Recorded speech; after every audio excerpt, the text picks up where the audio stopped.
The announcement of Mass Effect Andromeda was met by instant dread.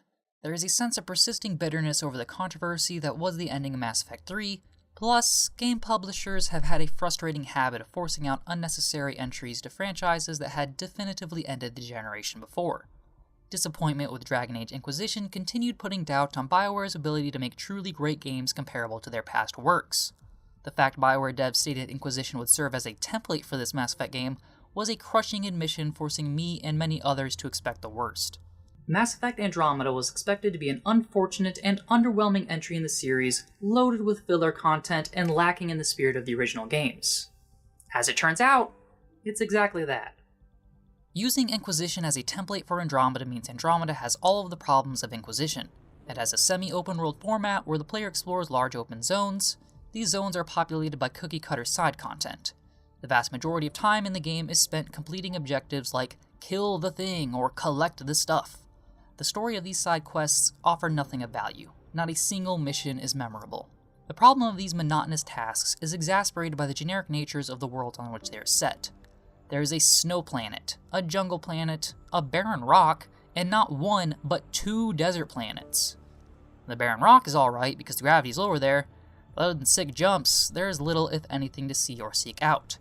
Take this planet for example, where the highlighted points of interest are hills and road. They do all have their own hostile elements like radiation or freezing temperatures, but these all have the same practical effects, being that they kill you. These dangers are formulaically solved by playing Sudoku and fighting some enemies in an underground structure, rinse and repeat 5 times. Once, I thought I had stumbled on a crazy boss fight, only to realize later that it too was something copied across every planet. The maps of these open zones are littered with chores justified by drivel. It may partly feel this way due to a lack of investment in the world. In the original trilogy, the player was making decisions and building relationships throughout the adventure. The decisions would have consequences, and while they never truly altered the story, they affected the world enough to build a sense of personal impact. Essentially, the last games had the benefit of players wanting to see how past choices would pan out. However, Andromeda's very namesake comes from abandoning completely the old world in favor of a fully detached new one. They are starting from scratch. While familiar faces are present and old social conflicts persist, the choices keeping players attached to the world are gone. However, the original Mass Effect was able to captivate and capture its audience without the benefit of previous installments, so that really isn't that much of an excuse. The original Mass Effect was new and exciting, laying the groundwork for one of, if not the most detailed video game settings. It had interconnected histories spawning natural conflicts and social orders, which led to characters who had a sense of true place in the world, as if they had grown up and absorbed all of its history firsthand. So why Bioware failed to do this with Andromeda is perplexing. Doubly so when you consider that the abandonment of the old galaxy would allow Bioware's writers an excuse to do new and daring things within the stylings of Mass Effect. Whatever potential there was for that dream was wasted. Much of the story of Andromeda feels copied and pasted from the original trilogy with only names and places changed, as if they plagiarized it themselves. All through the adventure, one can see Bioware struggling to make Andromeda an emulation of the Milky Way. They felt the need for an outlaw Omega-style hub, so they made a group of exiles. Bioware felt they needed Krogan to be a frighteningly uncertain ally, so they made up a new reason for them to be angry. Bioware needed some sort of mystery, so they created a new ancient alien race with their abandoned technology littered about. What's worse, the copied narrative is weaker than the original material. As one example, Andromeda has an evil bad guy who is simply evil, while the antagonist in the original Mass Effect was brainwashed by giant space monsters who amplified a pre-existing distrust of humanity. This distrust formed due to negative experiences with humans as a consequence of a greater political struggle. The evildoer in Andromeda cannot be reached or reasoned with, while Saren could. Saren was a much more intriguing adversary due to his doubts and emotions, while Andromeda's Archon is simply cold, angry, and dumb. The game never reaches the level of depth and intrigue achieved by its predecessors. The Andromeda Galaxy would have given Bioware a chance to explore themes of colonialism, but they only pay lip service to the idea. Mostly, any native objection to new settlements is depicted as violent and short-sighted, while natives who support the newcomers are highlighted as wise. It's disappointing to see. Personally, with the Milky Way Galaxy a war zone, I feel this could have been a topical story of refugees. That is also not the case. The story, as it is, has no interest in saying anything. The writers play it safe. The result is empty and boring.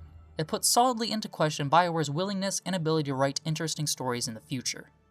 Furthermore, the story was never even finished. There are gaping holes that will never be filled and mysteries that will never be solved. During the entirety of the story, there are allusions to missing Quarians. This was a setup for a DLC where their player would find them.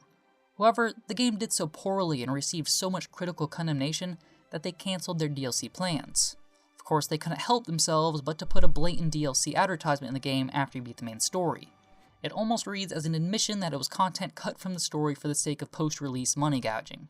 The fact it will never be released and that the full story of Mass Effect Andromeda will never come out is just a cherry on top of a train wreck. It's worth noting there are still many characters worth seeing and befriending. Bioware still writes lovable buddies. While I found most of the new cast to be uninteresting at first, they would open up throughout the game in a natural way. Relationships feel more dynamic and don't revolve around the player. Little nuggets of personality are strewn throughout the halls and rooms of the player's spaceship. They are always talking to each other and forming their own relationships as the player forms theirs. It's a pleasant upgrade from the past where characters would mostly stick to their rooms waiting for the player to interact with them. As for romances, they're more open. My character spent some time with 3 different characters. One was just for some friendly zero-gravity fun, while another was a somewhat serious fling, and finally settling down with Vetra, my spiky-headed girlfriend, who cooked me a burnt steak, and it was beautiful. But anyway, it's always good to have more options for people to pursue in line with their own views on romance and relationships. Diversity. It also helps that they changed the dialogue wheel to no longer include a color-coded dichotomy. The player instead chooses an attitude for the main character to have in normal conversations. Divergent choices appear less often and seem to have even less impact than before, but likewise are not usually presented as there being a right way or a wrong way. While this doesn't make the story any better, it's still nice to see continued moves away from the exhausted implementations of morality systems. The general gameplay doesn't feel up to the same standard as before.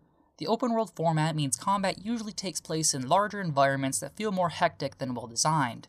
They try to mitigate this effect with added mobility. In addition to a jump and a hover, they've also implemented a passive cover system like the original Mass Effect.